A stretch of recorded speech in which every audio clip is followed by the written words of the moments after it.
अवाजी समातुन ताई radio voice of Sindh London. पूरी पतंग आया सिरे वट साहे, अची प्या आग में कुड़ी सभ काहे, लागा पा लाहे खाना खूरे विच में। भलारे भिटदणी जे भलारे बैत सां मुझे आवाज़ मुसाफ़िर radio voice of Sindh London ता थी दुनिया जी कुंड कुड़छ ताईं जंहिंजा माग ॿुधे पियो उन्हनि मिड़ी महिरबाननि खे सिक भरियो सलाम शाल क़बूल पवे। 19 मई 2025 सूमर जे ॾींहुं प्रोग्राम सोच वीचार साण करे आऊं अवां जी ख़िदमत में हाज़िर आहियां जो पंहिंजो मेज़बान हबीब लगारी। प्रोग्राम जी शुरूआत में अवां लाइ इहा ई दुआ त शाल जे तोजो असुख सलामती सां जो कॾहिं बि ॾुखियो ॾींहुं न ॾिसो ऐं कॾहिं बि अव्हां जो मुर्कूं मेरियूं न थियनि। दुनिया जी कुंड कुड़छ में जिते बि रहो सिंध लाइ सिंध वासियुनि लाइ ऐं दुनिया जे मसरूम माण्हुनि लाइ जा खोड़ींदा रहो। शाल अव्हां जा ख़्वाब तइबीरनि सां लही सघनि। साईं मुंहिंजा सिंध जे ज़मीननि ते वलार का नई ॻाल्हि त नाहे। हर दौर में सिंध ख़िलाफ़ साज़िशूं थींदियूं पियूं अचनि। सिंध जा माण्हू पंहिंजे वसाहिर उन्हनि साज़िशुनि जो मुक़ाबिलो त कंदा पिया अचनि, पर उहे साज़िशूं हाणे त वधी वण थी वियूं आहिनि। हिकिड़े पासे कारपोरेट फार्मिंग जे नाले ते सिंध जूं ज़मीनूं इदारनि हवाले कयूं पियूं वञनि त ॿिए पासे पाणी ते बि धाड़ो लॻी चुको। मथां वरी कराची पोर्ट ट्रस्ट तरफ़ां क़दीम वसिंदनि खे गॾकाइण जी कोशिशि थी रही आहे। कराची पोर्ट ट्रस्ट पारां क़दीम वसिंदनि खे गॾकाइण वारनि कोशिशनि बाबति अमानुल्लाह जोखियो लिखे थो। बाबा भिट, सालिहाबाद, यूनिसाबाद, गिरिक्स विलेज, माड़ीपुर, लाल बखर, अलाह बनो ऐं ॿियूं सामुंडी किनारे ते मौजूदु आबादियूं कराची जूं क़दीम वसंदियूं आहिनि, जेके पाकिस्तान जे वजूद में अचण खां बि घणो अॻु पंहिंजो वजूदु रखनि थियूं।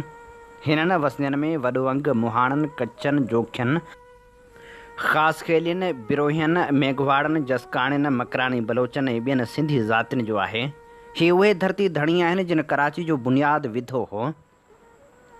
कराची पोर्ट ट्रस्ट तरफ़ां खेनि काब्ज़ीन ॼाणाए लॾण जा नोटिस जारी कया विया आहिनि, जंहिंजे बारे में चई सघिजे थो त उल्टा चोर कोतवाल को डांटे क्यामाड़ी ऐं मनहोड़ो पिणु सिंधियुनि जा अक्सरती इलाइक़ा हुआ। अॻिते हली दिफ़ाई मक़सदनि ऐं पोर्ट जी वधंदड़ ज़रूरतनि जो बहानो बणाए इन्हनि आबादियुनि जे ज़मीननि ते कब्ज़ो कयो वियो आहे। जिन आबादियुनि खे नोटिस मिलिया आहिनि उन्हनि में सिर्फ़ु मच्छर कॉलोनी अहिड़ो इलाइक़ो आहे जेको लियारी नदी जी डेल्टा ते पाकिस्तान ठहिण खां पोइ कब्ज़ो करे मुल्क में दाख़िल थींदड़ ग़ैर क़ानूनी माण्हुनि आबाद कयो आहे, जंहिं सबबु लियारी नदी जो डेल्टा तबाह थी चुको आहे।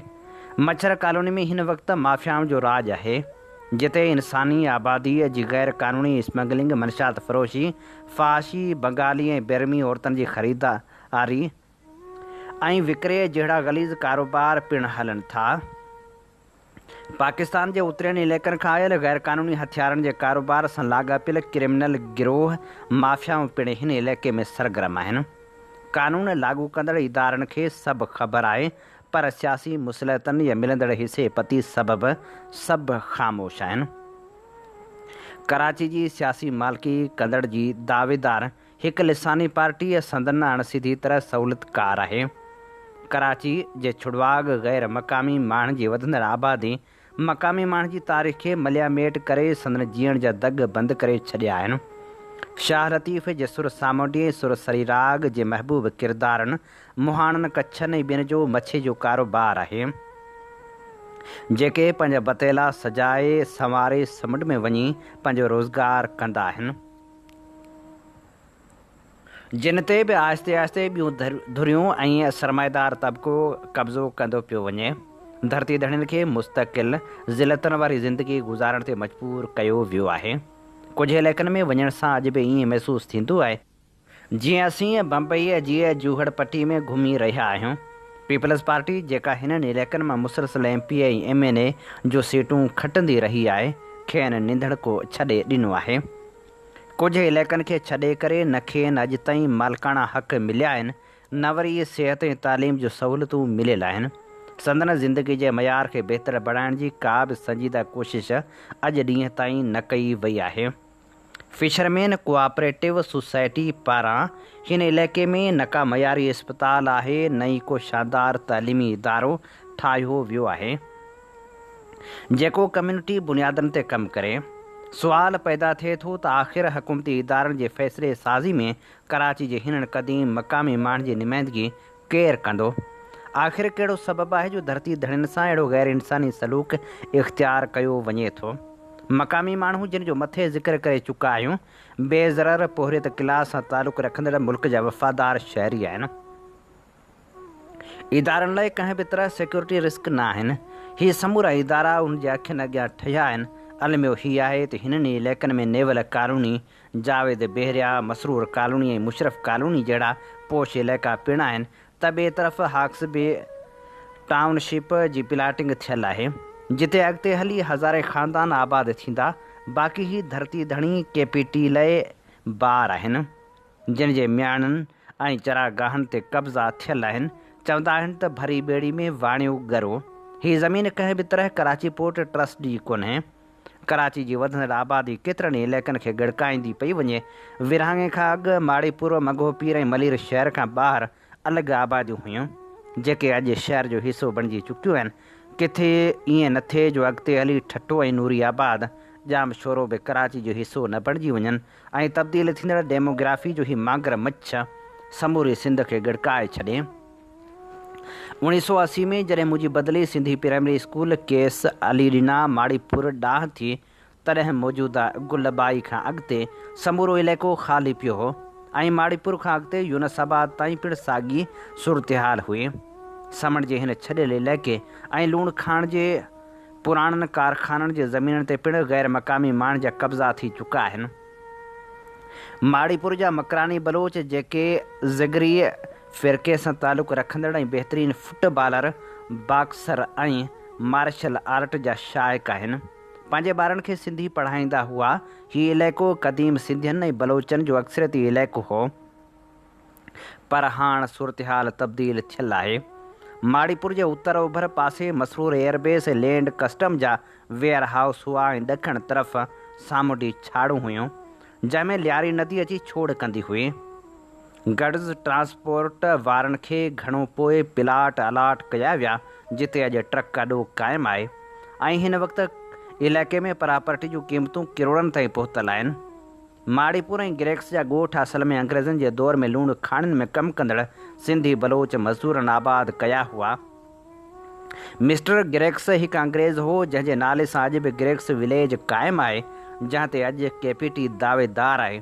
बाक़ी देह अलहबनो ऐं गाबूपट वारो इलाइक़ो त कलोड़नि जे दौर खां बि अॻु जो खेनि ऐं ॿिनि मक़ामी माण्हुनि जो माॻ हो जिते बुरफ़तनि ऐं जोखियुनि जूं क़बाइली जंगियूं लॻियूं हुयूं जिन मां झल वारी जंग मशहूरु आहे।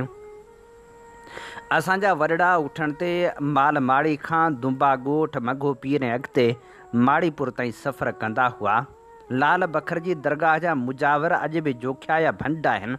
मथे ज़िक्र कयल ज़ेर बहस इलाइक़नि खे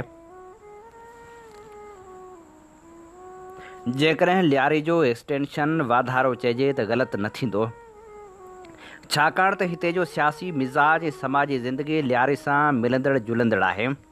1980 ताईं हिन इलाइक़े में सफ़र जी सहूलियत महदूद हुई।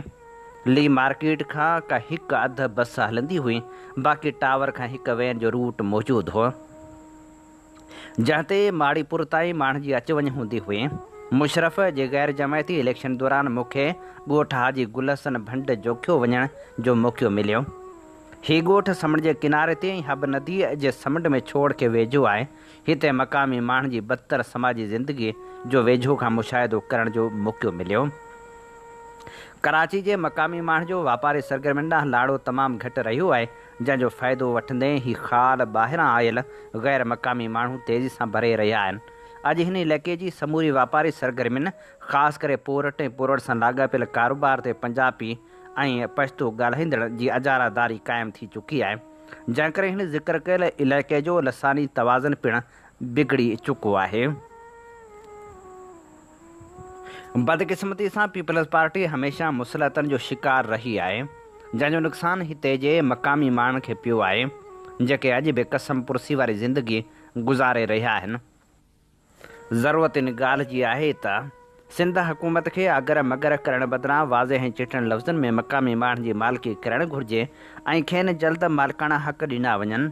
कराची जेका वागुनि जे वात में आहे तंहिंमें ही क़दीम ॻोठ असांजो मज़बूत मोर्चो ऐं सुञाणप आहिनि। उन्हनि जी मालिकी इंतिहाई ज़रूरी आहे। बाक़ी ॻाल्हियुनि जा ॻोठ ॿधण सां त कुझु बि न वरंदो। हीअ असीं अव्हांजी ख़िदमत में पेश करे रहिया हुआसीं अमानुल्लाह जोखे जो लिखियल ख़ूबसूरत लेख। अवां जी समातुनि ताईं radio voice of Sindh London. Sindh में तालीम हुई तबाह आहे, पर यूनिवर्सिटियुनि खे कीअं तबाह कयो पियो वञे, इन समूरी सूरतहाल बाबति हुसैन बख़्श थेबे लिखियो। मुकमिल रिथाबंदी सां पंजाब साम्राज ऐं ख़ाकियुनि तय करे वरितो आहे त सिंधियुनि खे जाहिल ऐं गाफ़िल रखिणो आहे। यूनिवर्सिटियूं कंहिं क़ौम जी तरक़ी में पीड़ जो पथर रखंदियूं आहिनि, पर हिते यूनिवर्सिटियुनि ऐं थाणनि में को बि फ़र्क़ु न आहे। थाणनि जे सूबेदारनि वांगुरु हिते बि वाइस चांसलरनि जी नीलामी लॻंदी आहे। हिते जे प्रोफेसर जी वॾी अक्सरियत लिखत जी चोरी करे PhD हासिलु करे थी। हाणे ताज़ो हिकु आलमी इदारे जी रिपोर्ट साम्हूं आई आहे त कूड़ियुनि PhDs में पहिरें नंबर ते सऊदी अरब ऐं ॿिए नंबर ते पाकिस्तान आहे। हिते कंहिं प्रोफेसर जो आलमी सतह ते मुश्ता माणींदड़ को बि तहक़ीक़ी किताब साम्हूं नाहे आयो। हा अलबत्ता होटल हलाइण, हुक्मरान जी शान में क़सीदा लिखण, मेला ठेला हणण, दोहल ते खटक डांस करण जहिड़ियूं ख़बरूं, पोस्टूं, फ़ोटो, वीडियोज़ असां ताईं पहुता। हिते यूनिवर्सिटी इंतिज़ामिया यूनिवर्सिटी खे थाणे वांगुरु हलाए थी। क़ौम जे पुटनि धीअरनि जूं हास्टलूं बैन अक़वामी मयार त परे थियो, पर आम इंसानी मयार जेतिरियूं सहूलियतूं बि खेनि मुयसरु न आहिनि। यूनिवर्सिटी जे हास्टलनि ऐं क़ैद खाननि में को बि फ़र्क़ु न आहे। उनजो अंदाज़ो मुंहिंजे नियाणियुनि जे जाइज़ मसइलनि खे हल करण बजाए यूनिवर्सिटी तरफ़ां मोकिलियल जमादार टाइप प्रोफेसरनि हथां जंहिं शर्मनाक रवश सां खेनि मुंहुं ॾियणो पियो, उन ते दिलि मातम पई करे। छा ही असांजूं नियाणियूं न आहिनि? पोइ उन ते एॾी माठ छो? मुंहिंजा पुट ऐं धीअरूं ततल रोड ते धरणो हणी पिया एहतिजाज कनि। उनजो जवाबु गुंडागर्दी ऐं गारियुनि इल्ज़ामनि सां पिया मिलनि। हिते छाती तुॾाए हलंदड़ प्रोवेस्टनि जहिड़ी कमणी मख़लूक शागिर्दनि जे जाइज़ मामरनि खे हल करण बजाए पंहिंजी सियासी अप्रोच जे बुनियादनि ते गुंडे गर्दी करे थी। जदोजहद जारी रहे। सॼी सिंध तव्हां सां आहे। असांखे समूरी सिंध जे वाइस चांसलरनि खां सुवाल पुछणु घुरिजे त थाणेदारी छॾे कॾहिं फज़ीलत वारा इज़त माब वाइस चांसलर थींदा। हीअ लेख असीं अव्हांजी समायतनि जी नज़र करे रहिया हुआसीं, जेको लिखियलु हो हुसैन बख़्श थेबे जो। सिंध जे उतर वारनि इलाइक़नि में धाड़ेल कल्चर रहियो ई रहियो आहे। बदमनी जी बाह केतिरनि ई ज़िंदगियुनि खे साड़े वई आहे। कश्मीर सफ़ा निधणको आहे। कश्मीर मां केतिरा ई असलुका रहवासी कश्मीर खे छॾे ॿियनि इलाइक़नि ॾांहुं हिजरत करे विया आहिनि। कश्मीर जी सूरतहाल ते शफ़ीक़ अहमद कांदड़ो लिखे थो, कश्मीर में धाड़ेलनि जो राज आहे, जिन शरीफ़ ऐं इज़तदार माण्हुनि जो जीअण जंजाल करे छॾियो आहे। भुंगल ऐं अगवा ऐं फुरजूं वारदातूं पंहिंजे उरूज ते आहिनि। बदमनी जे हवाले सां कश्मीर ऐं शिकारपुर में कानून ऐं उनजे रखवालनि नाले का शइ वजूद नथी रखे। न त इहे माण्हू अगवा न थियनि हा, न ई मरनि हा। कानून जी रिट कमज़ोर हुअण सबबि ॾोहारी ऐं धाड़ेल मुल्क अंदरि पंहिंजी हुकूमत क़ाइमु कयो वेठा आहिनि। हाणे हालत इहा आहे जो सिंधी, हिंदू ऐं ॿिया वापारी कश्मीर मां लॾपलाण ते मजबूर आहिनि। इलाइक़े में ग़रीब, हारी, मज़दूर ऐं नौकरी कंदड़ निढा मुलाज़िम तोड़े दुकानदार हिन सूरतहाल में परेशान ऐं बेयकीनी जी सूरतहाल में वक़्तु गुज़ारनि पिया। कश्मीर जे कचे ऐं पके में धाड़ेलनि ऐं फोरन जो अहिड़ो तजारु विछायल आहे जो इलाइक़े जो को बि माण्हू, ॻोठ ऐं शहर उन जे नज़रनि खां ओझल न आहे। इंतिज़ामिया उन्हनि ॾाढो बेवस आहे, पर सुवालु इहो आहे त उन ज़िले जा सरदार किथे आहिनि। हिकु सरदार जी दावा आहे त हू 40 खां 50 राजनि जो पगतार आहे। उन्हनि जूं जागीरूं आहिनि। 100 किलोमीटरनि ते पखिड़ियल मच्छी जा तलाउ आहिनि। निढियुनि वॾियुनि फैक्ट्रियुनि जा मालिक आहिनि। आख़िर उहे सरदार जिन तां राज वारा सिर क़ुर्बान करण लाइ हर वक़्तु तयारु आहिनि, उहे हिन ॾुखी घड़ी में राजनि जी मालिकी छो नथा कनि? जिन वटि पंहिंजा पंहिंजा इलाइक़ा आहिनि, लठ सरदार आख़िर छो चुप आहिनि? अवाम जा भरजला छो नथा थियनि? छा धाड़ेल उन्हनि खां ॾाढा आहिनि, उन जे राज जो हिसो न आहिनि? किथे ईअं त न आहे उहे धाड़ेल उन्हनि जो ई राज हूंदे सरदारनि जी हठ धर्मी सबबु संदन ख़िलाफ़ बग़ावत न पिया कनि, या वरी अवाम खे वधीक क़ाबू सोघो करण लाइ संदन पालियल त न आहिनि? सरदारनि खे पंहिंजी वॾनि जी पग जो भरम बि रखणु घुरिजे ऐं उन सां गॾोगॾु हुकूमत खे पंहिंजी रिट बि क़ाइमु करणु घुरिजे। कश्मीर ज़िले जी अवाम खे धाड़ेलनि जे चंपे मां आज़ादु कराइण लाइ किरदारु अदा करण वारी गैरत जी कूड़ी टिकी बि खाइणु खपे। अवां जी समातुनि ताईं radio voice of Sindh London. हीअं ॿुधी रहिया आहियो radio voice of Sindh London. अवां जी ख़िदमत में प्रोग्राम पेश कयो पियो वञे सोच वीचार जे हिन सफ़र में आऊं अवां सां मुखातिब अवां जो पंहिंजो मेज़बान हबीब लगारी। नाम्यारे शाइर इमदाद हुसैनी लिखियो हो, न को बि ग़म लॻे थो ग़म ख़ुशी ख़ुशी नथी लॻे, कॾहिं कॾहिं त ज़िंदगी बि ज़िंदगी नथी लॻे। पहिरीं विदेस ॾे पुरिया ऋतूं रुसी वयूं अला, न चेट चेट थो लॻे, कती कती नथी लॻे। अलाए कंहिंजी सिंध खे नज़र लॻी वई अला, अलाए कंहिंजी सिंध खे नज़र लॻी वई अला, न समुंड समुंड थो लॻे, नदी नदी नथी लॻे। निमाज़ इश्क जी अदा ईअं नथी थिए अदा, निमाज़ इश्क जी अदा ईअं नथी थिए अदा, वुज़ू न रत सां कजे त आशिकी नथी लॻे, न को बि ग़म लॻे थो ग़म ख़ुशी ख़ुशी नथी लॻे, कॾहिं कॾहिं त ज़िंदगी बि ज़िंदगी नथी लॻे।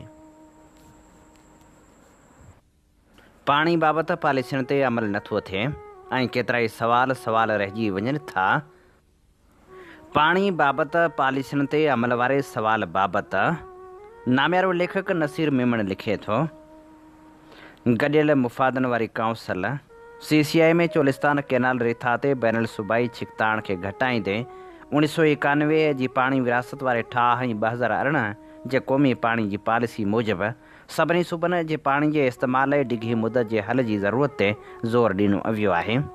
क़ौमी पाणी पॉलिसी हिकु वसीह दस्तावेज़ आहे जंहिंखे पाणी जे शोबे में रिथाउनि जो रुख तयुन करण लाइ कुतब आणे सघिजे थो। पॉलिसी में पॉलिसी जा मक़सद वारे सेक्शन तहत 1991 जे ठाह ते पंहिंजे रूह सां अमल करण ते ज़ोर ॾिनो वियो आहे। अफ़सोस जी ॻाल्हि आहे त ॿिनि ॾहाकनि खां वधीक अरसे ताईं उन ठाह जी सरेआम भञकड़ी थींदी रही आहे, छाकाणि त इंडस रिवर सिस्टम इरसा 2003 खां वठी 3 सितही फार्मूले जी सहूलियत जो सहारो वरितो, जंहिं फार्मूले जो को बि क़ानूनी बुनियादु न आहे। उन हूंदे बि उन पाणी जी विर्छ जे हिकु जाइज़ मुआइदे खे अमली तौरु घटि करे छॾियो आहे। सिंध अॻु में ई CCI सां 3 टियर फार्मूले बाबति पंहिंजे ख़दशनि जो इज़हार करे चुकी आहे, पर बाद में उनखे लिकायो वियो ऐं इरसा लगातार दरियाउनि में पाणी जी खोड़ जो ऐलान कंदे उन गैर मजाज़ हुकूमत तहत पाणी जी विरासत जारी रखी। उहो न रुॻो ठाह जी भञकड़ी करे थो, पर उहो पाणी पॉलिसीअ जी हिकु अहम रिथाबंदी जे उसूल जे बि ख़िलाफ़ु आहे। पॉलिसीअ जी प्लानिंग जे उसूलनि जे तहत शिक 137 में चयो वियो आहे त पाणी जे शोबे सां लाॻापियल सरगर्मियुनि ते फ़ैसिले साज़ी हर सतह ते शिरकतदारी ऐं मुशावरत सां थींदी। हीउ उसूल कैनाल जी रिथाबंदी बाबति CCI जे ताज़े फ़ैसिले जी तस्दीक करे थो, जंहिंमें पाणी जे वसीलनि ते समूरनि तकरारनि खे हल करण लाइ इतफ़ाक़ राय ऐं पाण में मुताबिक़त खे रहनुमा उसूलनि जे तौर ते मुक़ररु कयो वियो आहे। सिंध जे मौक़िफ़ जी ताईद कंदे पॉलिसी अणचिटी तौर ते पाणी जे वसीलनि जी तरक़ी लाइ बेसन लेवल प्लानिंग जे सेक्शन में हेठियुनि दरियाई इलाइक़नि जे हक़नि खे तस्लीम करे थो। पाणी पॉलिसीअ जी शिक 5.2 में चयो वियो आहे त पाणी जी विर्छ जे हक़नि, जंहिंमें हेठिएं पाणी खणंदड़नि जा हक़ बि शामिलु आहिनि, उन जो एहतियात सां एतिराम कयो वेंदो। कैनाल जे रिथाउनि ते सिंध जा एतिराज़ पॉलिसी जी उन शिक जे मुताबिक़ हुआ। सिंध खे उन ॻाल्हि ते ॻणती आहे त वॾे पैमाने ते अपस्ट्रीम डाइवर्शन सां सूबे खे पाणी जे उन जे जाइज़ हिसे खां महरूम करे सघे थो। जेको अॻु में 3 टियर फार्मूले जे करे निचोड़े घटायो वियो आहे। सिंध ऐं पंजाब जे विच में 1945 जे पाणी मुआदे में पिणु सिंधु दरिया जे पाणी मां हेठि पासे वारनि पाणी खणंदड़नि जी तरजीही हक़ जे उसूल खे तस्लीम कयो वियो हो। विरहाङे खां पोइ हिन तारीख़ी मुआदे खे ग़ैर मुनसिफ़ाणे तौर ते हिकु तरफ़ कयो वियो ऐं उन तां फिरी वञण सां सिंध जे पाणी जे हक़नि जे भञकड़नि जो हिकु सिलसिलो शुरू थी वियो। हिफ़ाज़त ऐं कारकर्दगी पॉलिसी जा ॿ अहम थंभ आहिनि। मनसूबाबंदी जे उसूलनि जे तहत पॉलिसी बयानु करे थी हर सतह ते कारकर्दगी ऐं तहफ़ुज़ खे हथी ॾिनी वेंदी। स्ट्रेटजिक तरजीह 2.1 तहत पॉलिसी पाणी जी खोड़ जे बुनियादी सबबनि जी निशानदेही करे थी। जंहिंमां पतो पवे थो त इंडस सिस्टम आहे जेको नहरी पाणी मां 50% खां वधीक कचो वञे थो, उहो पाणी फार्म जी सतह ताईं नथो पहुचे। पॉलिसी जी शिक 28.2 में वज़ाहत कई वई आहे त सालियाने कैनाल जे मोड़ में 104.0 मिलियन एकड़ फुट मां सिर्फ़ु 58.3 MAF फार्म जे गेट ताईं पहुचंदो आहे, जॾहिं त बाक़ी 46.7 MAF ज़मीनी पाणी में किरे थो। हिकु हल जे तौर ते ही घटि में घटि 3 हिसे ताईं पाणी जे इख़राज खे घटाइण लाइ पाणी जे रस्तनि खे लाइन करण लाइ हिकु क्रैश प्रोग्राम जी सिफ़ारिश करे थो। पॉलिसी 2030 लाइ हिकु मिक़दार जो हदफ़ मुक़ररु कयो वियो आहे त जीअं ज़ाया थींदड़ 46 MAF दरियाउनि जे वहिकिरे मां 33% खे घटि करे सघिजे। साॻिए मक़सद सां हम आहंग पॉलिसी जी शिक 10.2 फीफुड़ो वधीक फसल जे तरीक़ेकार जी सिफ़ारिश करे थी ऐं पाणी जे कुतबाण जी कारकर्दगी खे घटि में घटि 30% वधाए थी। सिंध जे हिकु अहम ख़दशे जो इज़हार कंदे पॉलिसी में सामूंडी मुदाख़लत खे बि इंडस डेल्टा जी तबाही जो हिकु वॾो सबबु क़रार ॾिनो वियो आहे। शक 518 में सामूंडी मुदाख़लत जे ख़तरे जी निशानदेही कई वई आहे, जंहिं सबबु सामूंडी किनारे जी ज़राइत, मैंग्रोव ऐं मच्छीअ जे शिकार जो अमल बुरी तरह मुतासिर थियो आहे। पॉलिसी जे सेक्शन 20.5 में तस्लीम कयो वियो आहे त साहिली ज़राइत खे समुंड जे पाणी जी मुदाख़लत जे करे संगीन ख़तरनि खे मुंहुं ॾियणो पइजी रहियो आहे ऐं सिंध समुंड सां लॻंदड़ ज़िलनि ठटे बदीन ऐं सिजावल में अटकल 20 लख एकड़ ज़मीन अॻी ख़तरे हेठि अची चुकी आहे। पॉलिसी जी शिक 6.1 में माहौलियाती वहिकरे खे अक्सर रद्द करण वारे मुतालबे खे तस्लीम कयो वियो आहे। उहो मुनासिब तरीक़े सां माहौलियाती वहिकरे जी सिफ़ारिश करे थो त जीअं दरियाई माहौलियात, मोर्फोलॉजी, डेल्टा ऐं साहिली माहौलियाती निज़ाम ऐं दरियाउनि में मच्छी जे तहफ़ुज़ लाइ मुनासिब माहौल जी सार संभाल खे यकीनी बणायो वञे। पॉलिसी ईंदड़ नसलनि लाइ पाणी खे हिकु गॾियल वसीलनि ऐं असासे जे तौर ते दानिशमंदी सां रथाबंदी लाइ हिकु रोड मैप फ़राहम करे थी। उहो असांजे दरियाउनि जी मुनसिफ़ाणी विर्छ ऐं इज्तमाही मिल्कियत जे उसूल ते क़ाइमु रहंदे मुमकिन थी सघे थो। हीअ असीं अव्हांजी ख़िदमत में पेश करे रहिया हुआसीं नामियारे लेखक नसीर मेमण जो लिखियल ख़ूबसूरत लेख। अवांजी समातुनि ताईं radio voice of Sindh London. Programme सोच वीचार में हाणे भेटाउनि जा गुलाब आछूं था विछोड़ जो वरलाप ॾेई वियल अमा हुरो निसाब पलिजो खे असीं अव्हांजे समातनि जी नज़र करियूं था नामियारी लेखका यास्मीन चांडियो जो लिखियल ख़ूबसूरत लेख। केतिरा ई माण्हू पंहिंजी ज़िंदगी में ई हिकु तहरीक हूंदा आहिनि जिन जी शख़्सियत मां रोशनी जा लाड़ा निकिरनि था, जेके हज़ारे माण्हुनि जे सोचनि उमेदनि ऐं जदोजहदनि खे जोत ॾियनि था। अहिड़ियूं हस्तियूं पंहिंजी हयाती में हिकु दरसगाह, हिकु तरबियतगाह, हिकु तहरीक बणिजी बीहंदियूं आहिनि। अमा हुरो निसा पलिजो बि अहिड़ियुनि हस्तियुनि मां हिकु हुई। न फ़क़्ति रसूल बशीर पलिजे जी भेण, न फ़क़्ति हिकु सियासी साथी, पर पाण हिकु समूरी औरताणी बेदारे जो नालो हुई। 26 नवंबर 1982 ते उन तहरीक जो बुनियादु पियो। हिन तहरीक जो मक़सदु सिंध जे औरतुनि खे सियासी, समाजी ऐं मुआशी शौर ॾियणु हो, जीअं हू पंहिंजे हक़नि लाइ आवाज़ उथारे सघनि। 1980 वारे ॾहाके में जनरल ज़ियाउल हक़ जी आमरियत दौरान औरतुनि जे हक़नि ते सख़्त क़ानून लागू कया विया उन दौर में सिंधियाणी तहरीक अमा हुरुनिसा जी अॻुवाणी में उन ज़ुल्म ख़िलाफ़ आवाज़ उथारियो। ख़ासि तौर ते 1983 में जॾहिं औरतुनि जी शाहिदी खे मर्दनि जे मुक़ाबले में अधु करार ॾिनो वियो त सिंधियाणी तहरीक उन क़ानून जी मुखालफ़त में एहतिजाजी मुज़ाहिरा कया। उन्हनि मुज़ाहिरनि जी अॻुवाणी अमा हुरुनिसा कई, जेका उन दौर जे सख़्तु हालतुनि में हिकु बहादुरी जो मिसाल हुई। अमा हुरुनिसा सिंध जे वसीलनि जे तहफ़ुज़ लाइ बि सरगर्म रही। ख़ासि तौर ते कालाबाग डैम जी मुखालफ़त में सिंधियाणी तहरीक जे औरतुनि अमा जी अॻुवाणी में एहतिजाजी मुज़ाहिरा कया। उन्हनि मुज़ाहिरनि में औरतुनि जे वॾे अंग शिरकत कई, जेका उन दौर में सख़्तु हालतुनि में हिकु बहादुरी जो मिसाल हुई। सिंध जी औरताणी जदोजहद जी हिकु अमर अलामत हुई। संदसि ज़िंदगी जे हर पहलू में सिंध जे औरतुनि लाइ हिकु नओं रस्तो, हिकु नओं फ़िक्र ऐं हिकु नओं हौसलो मौजूदु हो। हू न सिर्फ़ु हिकु सियासी अॻुवाण हुई, पर हिकु माउ, हिकु भेण, हिकु साथी बि हुई, जंहिंजे वजूद सां सिंध जे औरतुनि खे पंहिंजी सुञाणप मिली। मूंखे पहिरियों भेरो अमा हूर सां मुलाक़ात जो शरफ़ जुंग शाही में रसूल बख्श पलीजे जी सालगिरह जे मौक़े ते अदी फ़ातिमा पलीजो जे घर में हासिलु थियो। मुंहिंजे अंदर में सस नरमी, शाइस्तगी ऐं समूरी सिंध लाइ ममता जहिड़ो प्यारु हिकु अहिड़ो तासिर छॾे वियो जेको लफ़्ज़नि में बयानु करणु मुश्किल आहे।